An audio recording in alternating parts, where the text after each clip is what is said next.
So this nerdy high school girl is about to marry her worst nightmare. And believe it or not, this dude has been tormenting her since literally day one of freshman year.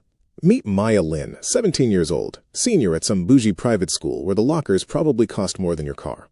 This girl is the class valedictorian, wears these oversized glasses that make her look like she's permanently surprised, and keeps her head down like she's dodging sniper fire.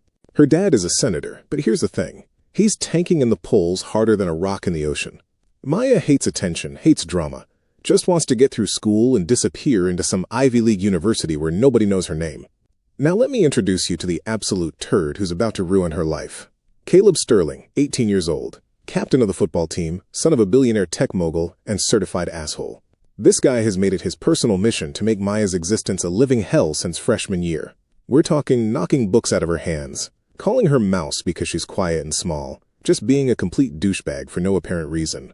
And Maya? She hates him with every fiber of her being, like genuinely fantasizes about drop-kicking him off the school roof kind of hate. Anyway, it's a typical Tuesday morning, and Maya is walking to class, minding her own business, probably thinking about calculus or whatever smart kids think about, when bam, Caleb blocks her path in the hallway. This dude is tall, like stupidly tall, and he looms over her like some kind of villain from a bad teen movie. He's got this smirk on his face, the kind that makes you want to punch it clean off. "Watch where you're going, Mouse," Caleb sneers, and before Maya can even respond, this psycho kicks her bag across the hall. Books go flying everywhere, papers scatter like confetti, and everyone in the hallway just laughs. They all laugh because nobody messes with Caleb Sterling, and if you're his target, you're basically done for. Maya's face turns red, and she scrambles to pick up her stuff while Caleb just walks away like he's some kind of king. She hates him so much she can taste it, and honestly, I don't blame her because this dude is peak trash behavior. Now here's where things get absolutely insane. Maya goes home that afternoon expecting a normal evening, maybe some dinner, some homework, the usual. But when she walks into her house, both her parents are sitting in the living room with Caleb's parents, and the vibes are immediately off. Like funeral vibes, but somehow worse. Her mom looks nervous, her dad looks defeated, and Caleb's parents look smug as hell. And sitting in the corner like he's bored out of his mind is Caleb himself, scrolling through his phone like this is the most inconvenient thing that's ever happened to him. Maya's dad clears his throat and drops the bombshell. "Maya, sweetheart, we need to talk about your future."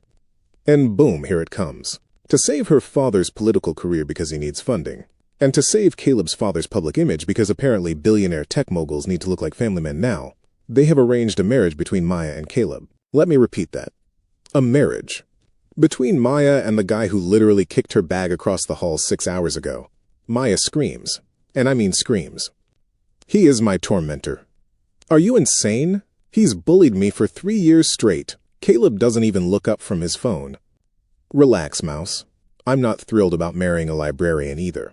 Maya's mom tries to calm her down, but Maya is losing it, because this is the most absurd, dystopian nightmare scenario anyone could cook up. Her dad explains the deal, and it gets worse with every word. They must marry legally, like actual marriage certificate and everything. They have to live together in a shared penthouse apartment supervised by a maid because apparently they can't trust two teenagers alone.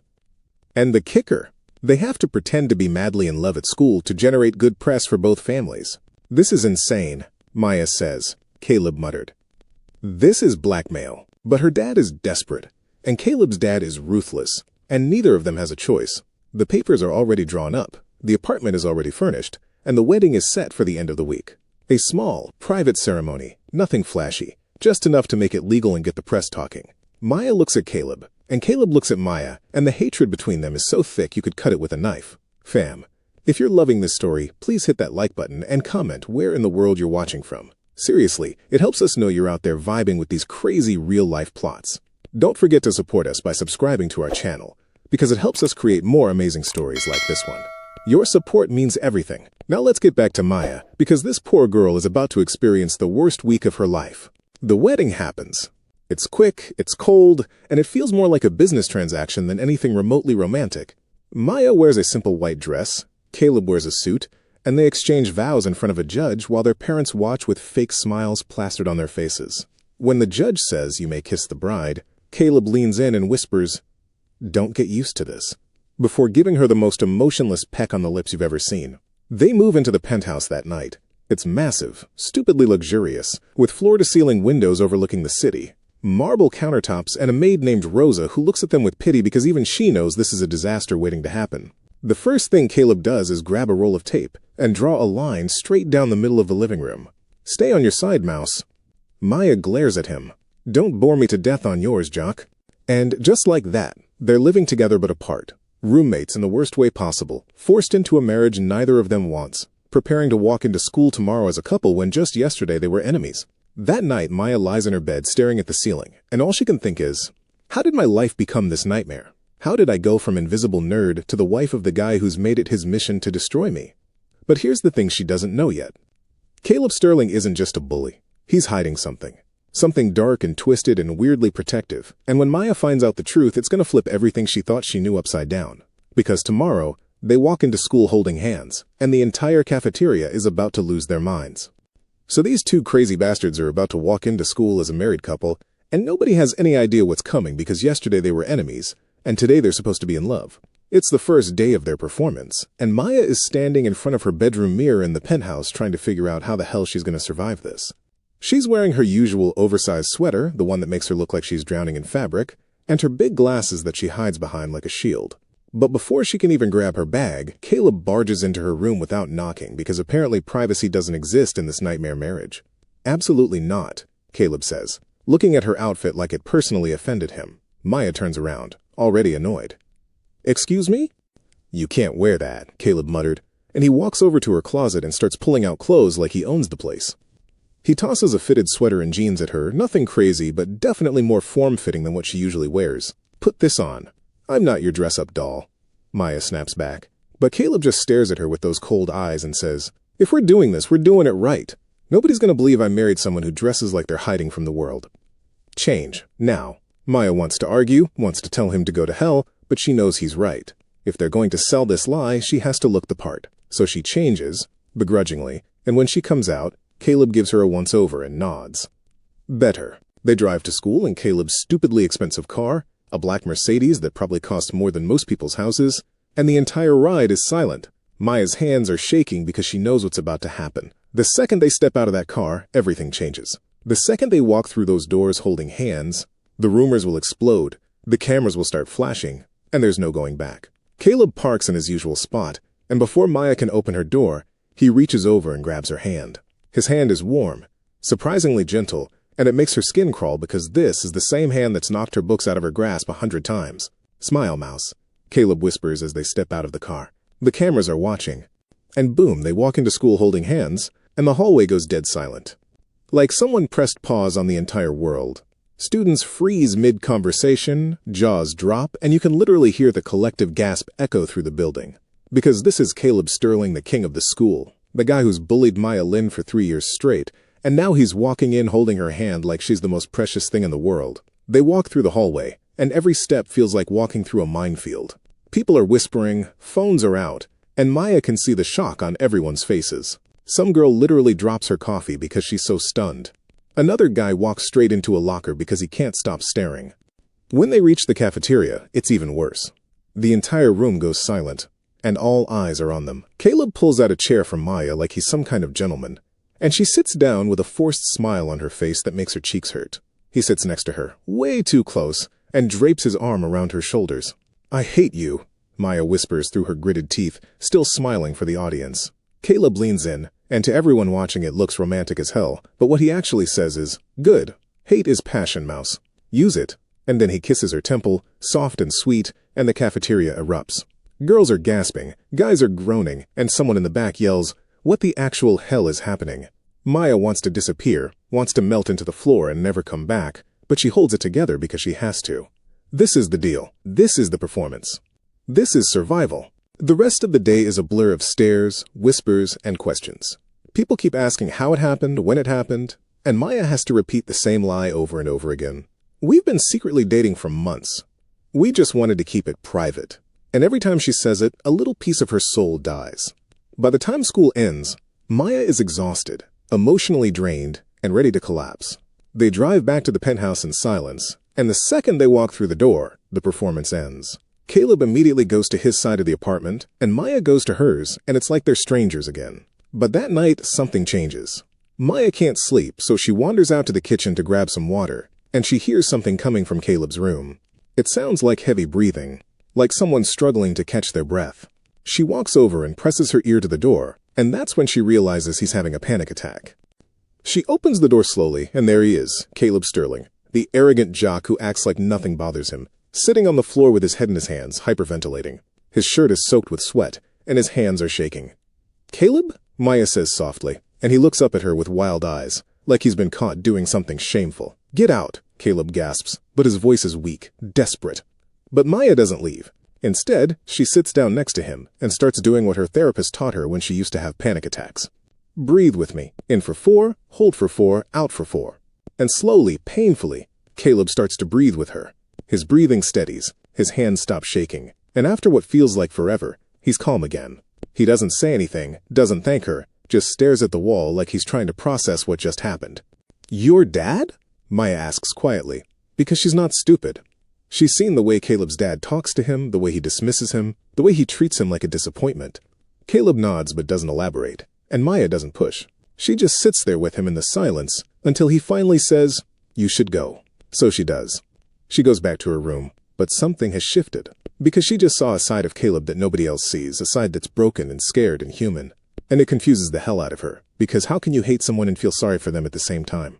The next day at school, they keep up the act. Caleb holds her hand, kisses her cheek, whispers sweet nothings that are actually sarcastic jabs, and everyone eats it up.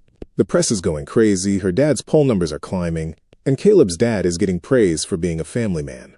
The plan is working. But at home, things are different now. Maya starts noticing things she never noticed before. She sees Caleb reading complex philosophy books when he thinks she's not looking. She sees him doing advanced calculus homework that he purposely fails at school to maintain his dumb jock image. She realizes he's not stupid at all, he's pretending, and that makes her wonder what else he's pretending about. One night, she works up the courage to ask him, "Why do you pretend to be dumb?" Caleb looks at her like she's just uncovered his deepest secret, and for a moment she thinks he's going to tell her to mind her own business. But instead he says because smart isn't cool. And if I'm not cool, I'm not valuable. And if I'm not valuable, I'm nothing to my dad. And boom, Maya gets it. She understands now. Caleb is just as trapped as she is, just in a different cage. And they're both performing for parents who see them as tools instead of people. But Maya still doesn't know the real truth yet. The dark, twisted reason why Caleb has been tormenting her for 3 years, and when she finds out, everything is going to make sense in the most messed up way possible. Because in 2 days, they're going to a party, and that's when things are going to get dangerous. So these two are about to walk into the most dangerous night of their lives, and Maya has no idea that the real predators have been watching her this whole time. It's Friday night, and there's this massive party at some rich kid's mansion because apparently that's what privileged high school students do on weekends. Caleb tells Maya they have to go because the press expects it. Because their parents expect it. Because if they don't show up as the perfect couple, the whole arrangement falls apart. Maya hates parties, hates crowds, hates everything about this situation, but she puts on a dress anyway because what choice does she have? The dress is simple, black, nothing too revealing, but it fits her in a way that makes her uncomfortable because she's used to hiding. Caleb looks at her when she comes out of her room and something flashes in his eyes. Something she can't quite read, but then it's gone, and he's back to being cold and distant. "Stay close to me tonight," Caleb says as they drive to the party. And there's an edge to his voice that makes Maya nervous. "Why?" Maya asks. But Caleb doesn't answer. He just grips the steering wheel tighter and stares straight ahead, like he's preparing for war. When they arrive, the party is already in full swing. Music is blasting, people are everywhere, and the smell of alcohol and Zaza fills the air so thick you could choke on it. Caleb keeps his hand on Maya's lower back as they walk through the crowd, and people part for them like they're royalty because I guess that's what happens when you're the it couple of the school. They make their rounds. Taking photos, talking to people, playing the perfect couple for everyone who's watching.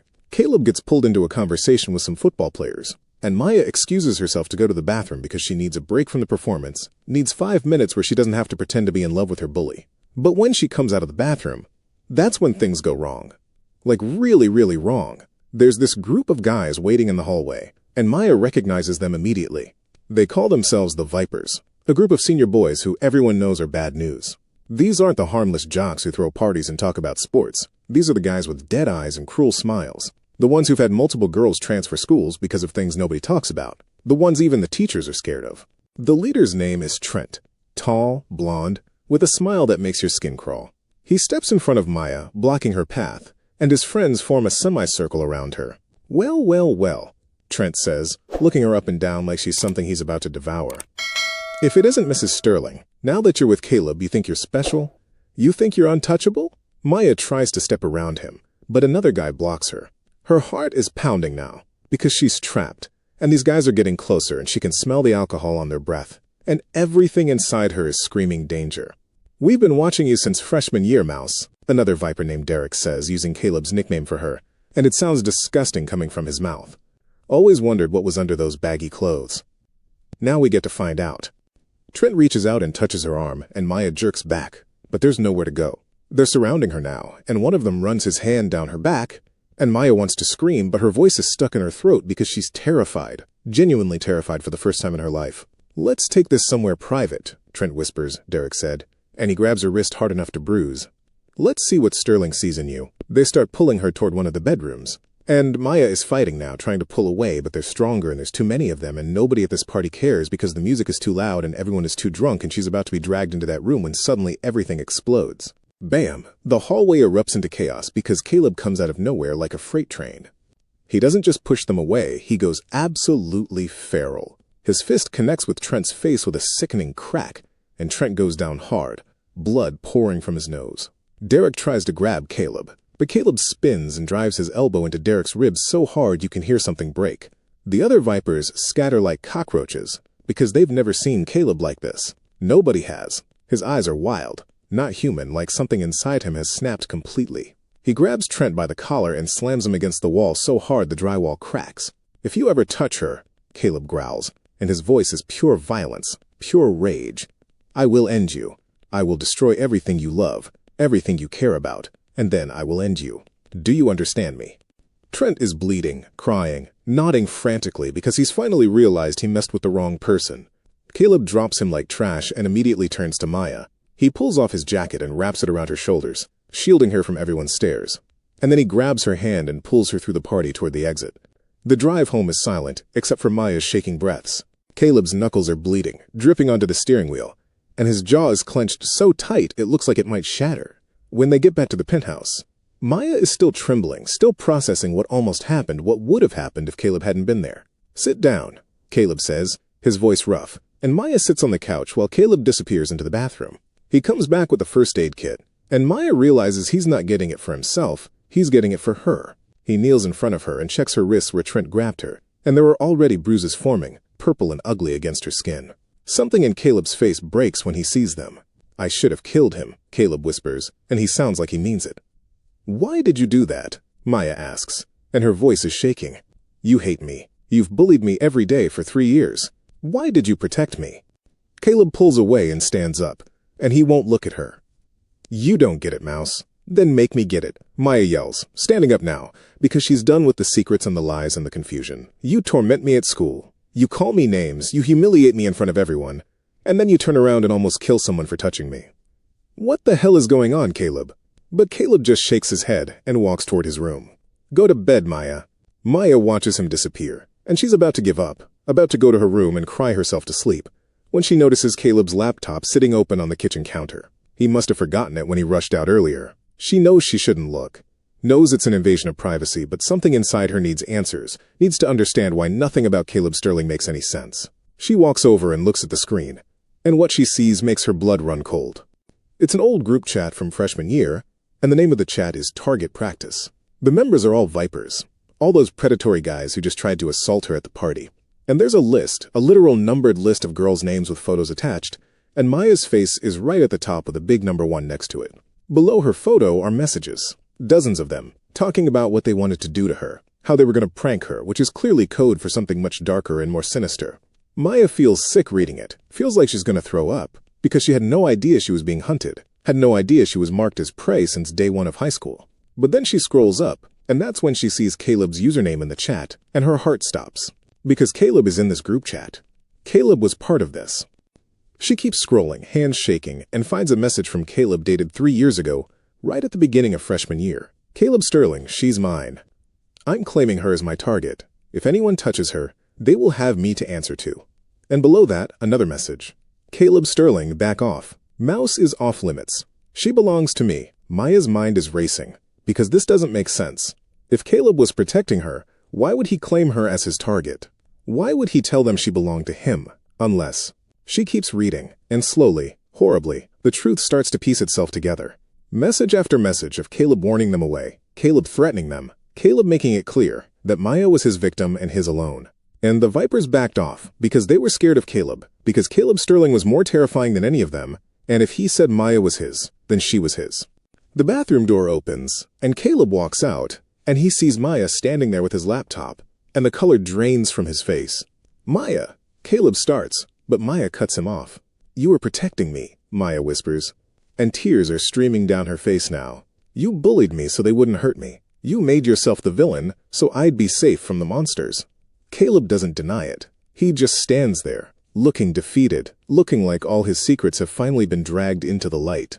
"It was the only way," Caleb says quietly. "If I didn't claim you, they would have destroyed you. At least if you were mine, if everyone thought I was tormenting you, they'd leave you alone because they were scared of me. I'd rather have you hate me and be safe than like me and be—" He doesn't finish the sentence, but Maya knows what he was going to say. "Then like me and be hurt. Every time you knocked my books over," Maya says, connecting the dots now. "Every time you called me mouse. Every time you told me to cover up. They were watching," Caleb finishes. "They were always watching. And as long as they thought you were my victim, my property, they wouldn't touch you." Maya feels like her entire world has just been flipped upside down because everything she thought she knew about Caleb Sterling was wrong. He wasn't her bully. He was her. But before she can finish that thought, before she can process any of this, Caleb's phone buzzes with a notification that makes his face go white.